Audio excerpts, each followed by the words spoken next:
And ito yung mga blessings guys, no? You will be blessed. Panoorin nyo guys yung inyong 2026 kapalaran kasi feeling ko karugtong ito or hina-highlight mga kapiksi kasi ito guys nakikita natin na talagang itong 2026 na to or January, bibigyan kayo ng chance ni universe para i-harvest nyo, gamitin nyo sa magandang paraan yung mga kaperahan nyo para mas lalo pa siyang lumago. Yung iba sa nyo guys parang nag-harvest na kayo, no? Lalo na kung kunwari nakakuha kayo ng mga bonus, diba?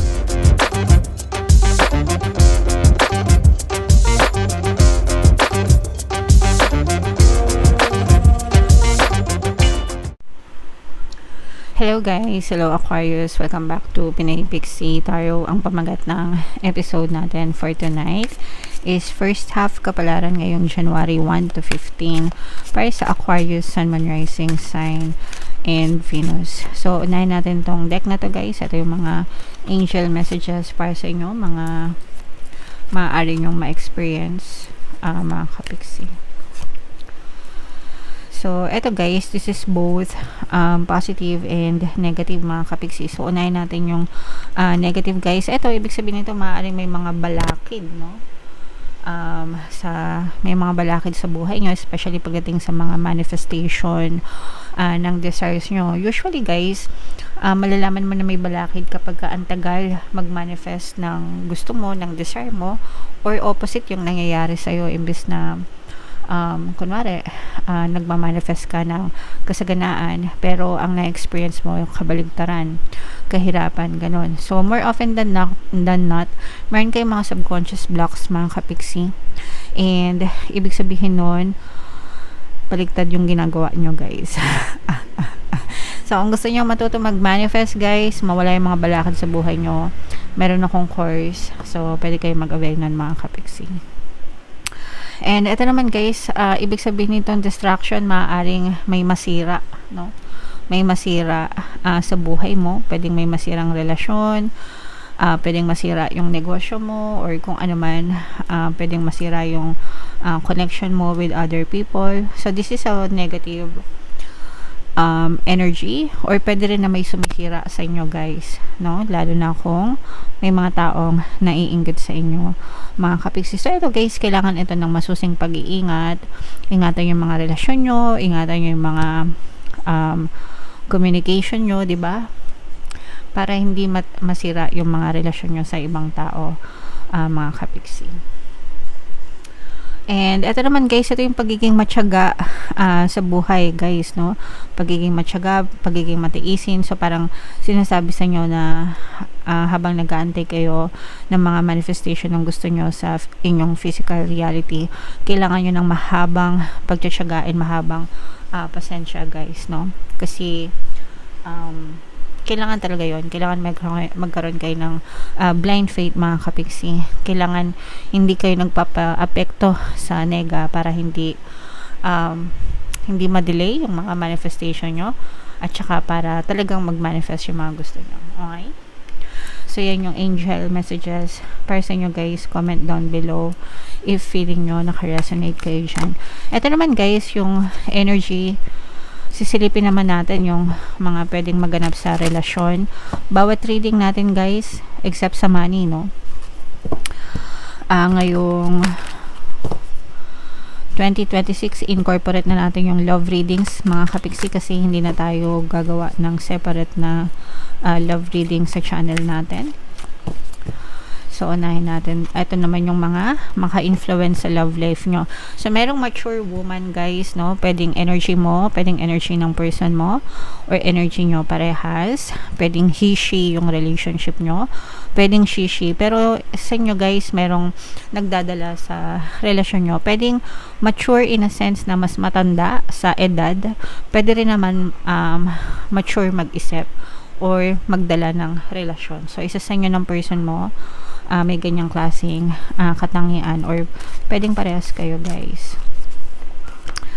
And eto naman, wow, ay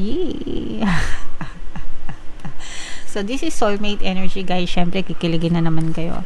So for some of you, kung meron na kayong mga current partner o specific person, pwedeng soulmate nyo rin sila, guys. And pwedeng matibay yung connection nyo. So pag sinabing soulmate, guys, hindi naman sa hindi kayo nag-aaway, no? Nag-aaway pa rin, may mga gulo pa rin, pero mas matibay yung connection nyo kasi mas compatible kayo, mga kapiksi.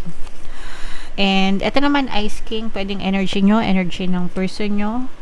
Again, pwedeng he, she, he, yung relationship nyo, guys. Pero malamig. It's either malamig, makitungo, cold treatment. So parang nakaka-experience kayo ng cold treatment from your person, or hindi masyadong affectionate, hindi masyadong showy. Kasi meron talagang ibang tao na ganun, guys, na hindi sila, hirap na hirap sila magsabi ng I love you, no? Hindi sila masyadong sweet, pero minsan it's their personality or upbringing nila, ganun. Kasi sa family nila, hindi sila lumaki ng ganun, hindi sila sanay ng ganun. Sa family namin, guys, swerte yung magiging asawa ng mga anak ko. Dahil pinalaki ko sila sa araw-araw na nagsasalita ng I love you. Okay? So, sanay sila sa mga ganun. Pero may mga ibang tao na hindi, hirap na hirap magsabi ng I love you, mga kapiksi. Okay? So, yeah. Comment down below if naka-resonate kayo dyan, mga kapiksi. So, shuffle natin to, guys. Hanapin natin yung energy ng Aquarius. Habang sinashuffle ko to, panoorin nyo muna yung video natin regarding sa ating paano mag-manifest ng abundance video course. Kapiksi, sawa ka na ba sa mga struggles at hirap sa buhay mo? Masipag ka ba at masikap sa buhay ngunit hindi ka pa rin umaasenso? Ilang beses ka na bang nag-attempt mag-negosyo at mag-invest pero palagi ka pa rin nalulugi? Sa pagkakataon na ito ay maaaring may subconscious beliefs ka na nagiging balakid sa iyong pag-unlad at pagyaman. Introducing, paano mag-manifest ng abundance video course. Dito ay matututunan mong ma-overcome ang mga balakid mo para tuluyan ka ng umunlad, umasenso, sumagana, maging matagumpay, successful at maswerte sa iyong kabuhayan, pera, trabaho, negosyo, salapi at kaperahan ng bonggang-bongga. Dali, mag-send na ng email sa pinoypixie@gmail.com at simulan na ang iyong pagyaman ngayon. Alright, so sa lahat ng gusto mag-avail ng course, guys, meron tayong paano mag-manifest ng abundance video course, paano mawala ang third party at magkaroon ng harmonious na relationship, paano pabalikin si ex reverse breakup. Sa mga interesado, guys, mag-send lang kayo ng email sa pinoypixie@gmail.com.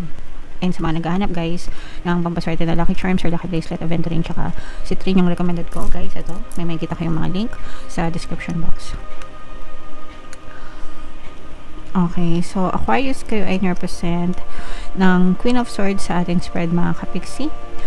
This is both positive and negative. Ang nakikita natin dito, guys, is endings and new beginnings, mga kapiksi. So yung ending na sinasabi natin is katapusan ng mga problema nyo, guys, kasi may dadating na mga solusyon sa mga problema nyo. Makakaisip or makakita kayo ng mga solusyon sa problema na matagal nyo na pinagdadaanan, especially kung medyo matagal na yung problema nyo or last year pa, diba, dala-dala nyo pa ngayon. So mag-e-end na yung mga problems na yon, mga kapiksi. Malalampasan nyo siya, magpagtatagumpayan nyo siya, kumbaga, and magsisimula kayo ng panibagong chapter sa buhay nyo, guys. Okay? So, i-mind nyo na yung mga endings and new beginnings na yan. And ito yung mga blessings, guys. Now, you will be blessed. Panoorin nyo, guys, yung inyong 2026 kapalaran kasi feeling ko karugtong ito. Or hina-highlight, mga kapiksi. Kasi ito, guys, nakikita natin na talagang itong 2026 na to or January, bibigyan kayo ng chance ni universe para i-harvest nyo, gamitin nyo sa magandang paraan yung mga kaperahan nyo para mas lalo pa siyang lumago. Yung iba sa nyo, guys, parang nag-harvest na kayo, no? Lalo na kung kunwari nakakuha kayo ng mga bonus, diba, incentive nung December. Tapos etong January, parang bibigyan kayo ng chance na mag-multiply yung mga natanggap nyo na bonus kung meron pang natitira. Okay? And magmumultiply pa siya, guys, lalo pa siyang lalago, and mas dadami pa yung, mas malaki pa yung potential na mas marami pang blessings na ma-experience kayo, mga kapiksi. Okay? So invest wisely, guys, gamitin sa mabuting paraan, mga kapiksi, kasi talagang magtatamasa kayo ng mga matatamis na bunga, matatamis na blessings ngayong 2026 January. Nakikita rin natin na magiging very progressive. May mga magagandang opportunity kasi sa inyo guys, no, na dadating. And itong mga opportunities na to, parang magiging daan siya para mas maging exciting yung buhay mo, no? Mas magiging challenging but exciting, mga kapiksi. So, syempre guys, kailangan nyo lang tong pagbuhusan ng atensyon, ng panahon para sumakses kayo guys. Pero itong mga opportunities na to guys, again, ito yung magdadala ng mga more blessings at matatamis na bunga sa inyong mga kapiksi. Okay? So, ito guys, yan. Imayin nyo na yan sa comment section. Itong mga blessings na to, itong mga harvest na to, and mga bagong opportunities, mga kapiksi. Okay? So, what else? Tingnan pa natin. Kumukuha lang ako ng ano.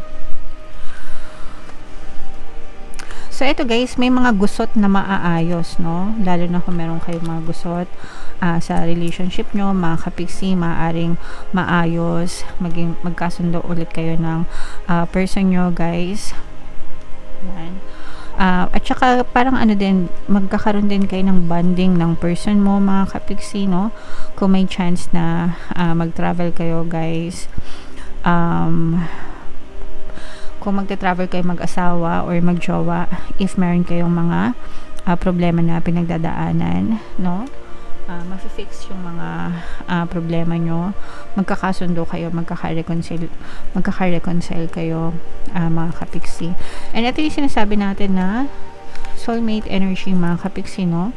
So, this may be soulmate. Actually, this is hindi lang to soulmate, guys, no? For some of you, pwedeng ano rin ito. Twin flame, no? Pero, probably more on soulmate, mga kapiksi, but kung kayo ay mga single, maaaring makilala nyo yung soulmate nyo ngayon, mga kapiksi. Yeah, so i-main nyo na yan guys sa comment section. Alright, so yeah, napakaganda guys. This is abundance of love and happiness.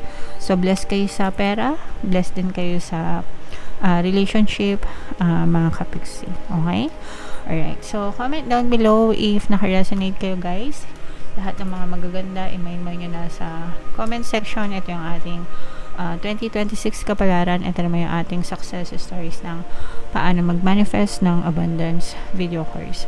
Thank you for liking, sharing, and subscribing guys. See you next time. I love you all. Have a nice day. Bye-bye.